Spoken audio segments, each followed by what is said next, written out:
Time for the Mayo Jam. In this 23rd episode of the Mayo Jam, let's relive our Mayo days a bit through the voice of Priyamvada Singh, batch of 1998. She was invited as the chief guest at the annual prize giving 2022. Her speech is equal part reminiscent of the good old Mayo days and motivating as she shares her fascinating career through it. Priyamvada Singh wears many hats. She's been a media professional and a heritage restorer. She started an initiative called the Mayo Jam Project to restore a 150-year-old fort and blended heritage restoration with socio-cultural resurrection. Her social upliftment efforts towards the local community won her the highest civilian honour for women in India, the Nari Shakti from the Indian government in 2019.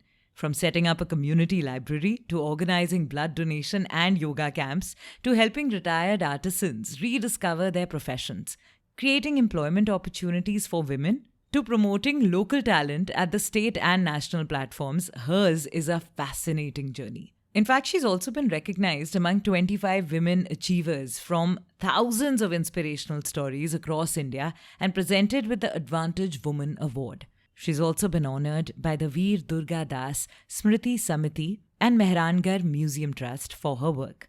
In fact, recently she also marked her debut in fiction writing when one of her short stories was published in an anthology. She also penned a coffee table book, and you can find her articles in national publications like The Hindu, The Daily Guardian, and on diverse online platforms. So let me not build it up anymore. Give it up for Priyamvada Singh's speech as the chief guest at the annual prize giving 2022. Respected members of the General Council, members of the MCGS Managing Committee, Principal Ma'am, members of the staff, parents, and my fellow Mayoites. During the prize giving of 1996, I stood on the same stage as a part of the choir, and we sang the song by Florence Beragad, the lyrics of which went something like, "I do believe in miracles because one has happened to me." Almost 25 years later, as I stand before you all today in this capacity, I think these lyrics are probably the best way to sum up my emotions and my state of mind.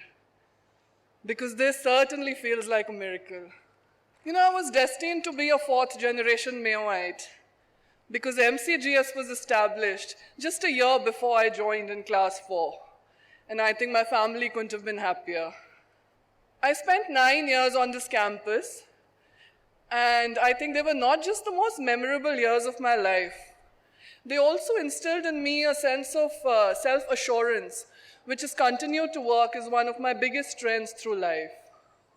I belong to the small village called Meja in Rajasthan, but the kind of exposure and opportunity that I got on this campus made me capable to hold my ground wherever I went and before whoever I stood. Since I belong to a creative field, I want to first talk about the co-curricular opportunities that I got in Mayo and how they kind of inspired me to build a career in the media. So, back in school, we had a lot of workshops with a lot of stalwarts from the field of television and theatre.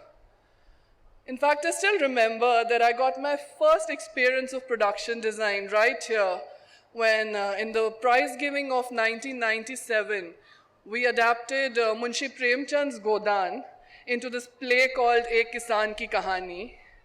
And I think that was the first time in the history of Mayo that the cultural program venue was shifted from this stage to behind where our hockey grounds used to be. And we, the girls, helped build up an entire set depicting a village scene. The kind of high that was for all of us, after all these years, it still comes up in our conversations. Another thing I want to talk about are the Spikmike programs, which enabled us to see live performances of so many prodigies from the world of art and culture and dance. I must admit, none of us realize the importance of these things when we are in school. And, we often find ways to bunk them. I remember bunking quite a few of these Spikmike sessions myself. But later in life, when I was, doing these culture-centric events, and, I was working with organizations like the ICCR or the Ministry of Culture, And I was meeting all these artists who were recipients of the Padma Shris and the Padma Bhushans. I think the fact that I was from Mayo used to work as this amazing icebreaker for me. And all I had to do was just go and tell them that, I'm from Mayo and you performed before us in school. And the warmth that I would get from them and, the edge I would get over the others was only and only because of the school. Another thing I want to talk about is the sports routine at Mayo. Because it was those years of morning and evening games which kind of helped me build my physical endurance to last some of my most exhausting projects. This one time I was on this project where I was on the road and in the interiors of Jammu, Kashmir and Ladakh to document these different facets of development on the 5th anniversary of Operation Vijay in Kargil. And there was this another time when I was traveling for close to 2 months in the Northeast India in the Seven Sister States for another documentary series. And I was the only woman in my crew those times, in both these projects and a few more. And I say this with all humility, that I was at par with all the men as far as physical endurance was concerned, only and only because of my sports regime in Mayo. So what I'm trying to say here is that, of course, we all know that academics are of profound importance. But I think it's the co-curriculars and sports at Mayo which really helped me achieve my physical and mental balance. I know some of you may be extraordinary at these things like we saw today. And some of you may feel that you're not that good or not up to the mark. But take it from someone like me who was as average can be back in school, that it doesn't matter at this point in your life, Just explore as many opportunities that come your way, because you never know which of these things you're doing in school will kind of, give you your path for life, right?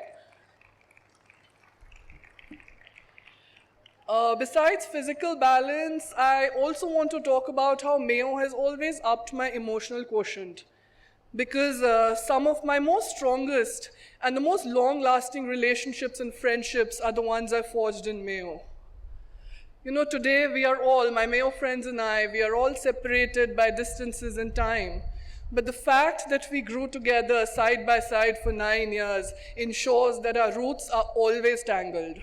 We are all still very much binded by a common value system, of loyalty to one another, of loyalty to our school, of respect for our teachers, of respect for each other's families.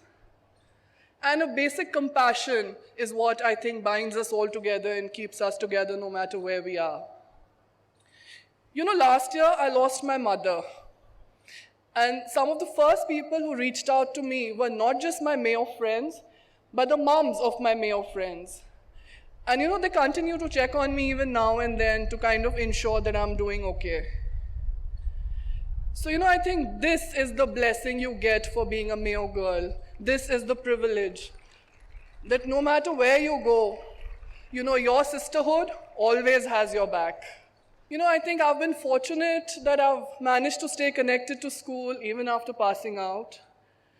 Back in 2005, I had come back to help the school with the direction and production of this ballet called Gomti, which was staged on the prize giving that year.